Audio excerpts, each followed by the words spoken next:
Hey guys, I'm here again to explain a little more about whether you should go for PO program, banking programs or not, because a lot of people are confused. They are asking a lot of questions because now the time is very near that they're about to join, and there are sales, etc. So there's people are a lot confused. There are a lot of response from different places. Also, people are getting. So I just want to give a bit more of confidence to all of you what you should do in future. Okay, so guys, my suggestion is that first of all, take out all negativity, all informations, all the communication that you've got from different people. Let me tell you very confidently, if you're getting an opportunity to get into any of the banking program, just clear your mind, get set, go ahead. Cool. See, what are the advantages, disadvantages? I'll discuss quickly, and then that'll help you to decide as well. Okay.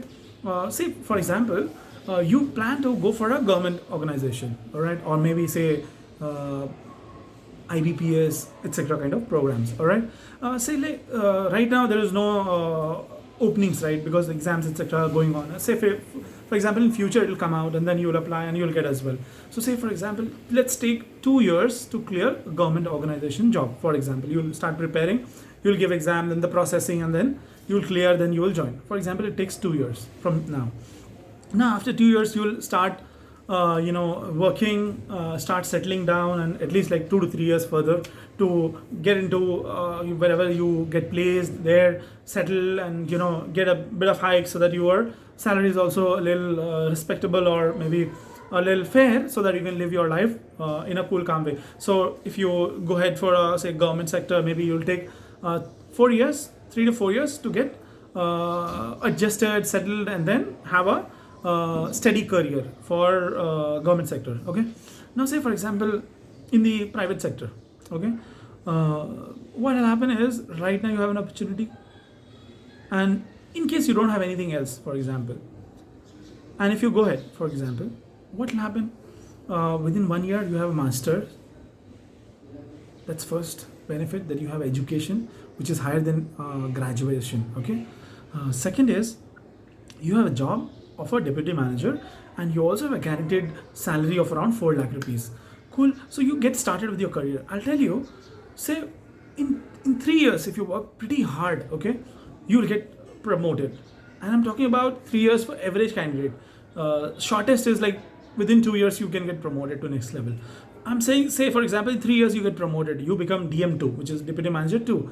From there, if you switch to any other organization, you'll get to a managerial position, which can be like HDFC, Axis Bank, and a lot of other banks are there, right? You get into a managerial position. There you work for like 2 years more, you can move to a senior manager level, wherein you'll get like 70 to 80,000 rupees salary, incentives, a good corporate career, and you're still free. You can still switch to other organizations. That means you're not stopping here. You got my point of what I'm trying to say. But say for example, if you join a government organization, first you have to go through mental trauma, that whether I should take private or government, stay back, prepare, whether I clear or not. And I'm saying the best case scenario, that if you clear as well, then you get started with a say 35,000 salary per month in a government organization, and from there moving to next level is first, it'll take a lot of time. Say in 3 years you get also what you'll achieve. From 30 you will get 60, and from then what you'll do after you reach PO, going to next level is again pretty tough. Either you have to again prepare for exam and then give from outside, and then you can get into scale 2. Scale 2 will also give you how much, like 60 max. Or say for example, you can apply here, you can work for like say 3 years, switch, go to other organizations. And let me tell you guys, in scale 2, the requirement is that you need to have banking experience. That's it. It doesn't say it has to be in a government organization. That means if you go to this program, you can again apply back to scale 2 level of government organizations, where competition will be pretty less because they need people with banking experience. Now, people who have banking experience in private sectors, for example, hardly people try for government to come back. That's one.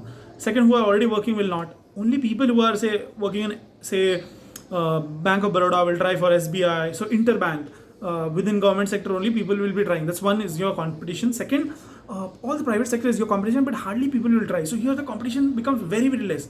In scale 2, you can also try for scale 3. My lot of friends who completed their career here in ICICI Bank after 3-4 years, they also switched to government sectors as well, and in bank only, and they were able to clear it very easily. So anyways, you have all these opportunities available. And say for example, I would say, even say IBPS also. If you clear IBPS, you can prepare while you complete your training, and once you are working, you have enough time. And if you're very much passionate about, you can definitely prepare yourself, attempt here or for any other government organizations if you want to go for. And if you clear it, in case you clear it, you can anyways go back, right? And say for example, what is the amount? It's like 3-4 lakhs, right? And you can anyways pay it off. If you have a job, if you're getting a government job where you're getting like 5 to 6 lakh rupees per annum, why can't you pay just 4 lakh rupees? Why do you take so much of risk for your career and leave a job which you are getting? Okay, so forget about, like, I'm not talking about that at this point of time, that in private you'll get too much big salary, or big organizations, corporate culture, etc., which anyways you will not get in government. But I'm saying, say for example, you get a stable career, you get a fair salary, and you have a lot of job security. In that case also, you can continue to try while you are working here. And if you get an opportunity, you are just going to be at a loss of like how much, 2 to 3 lakh rupees. But anyways, you are getting masters, right? So your education is going up, right? So I don't think there is any second thought you guys should have.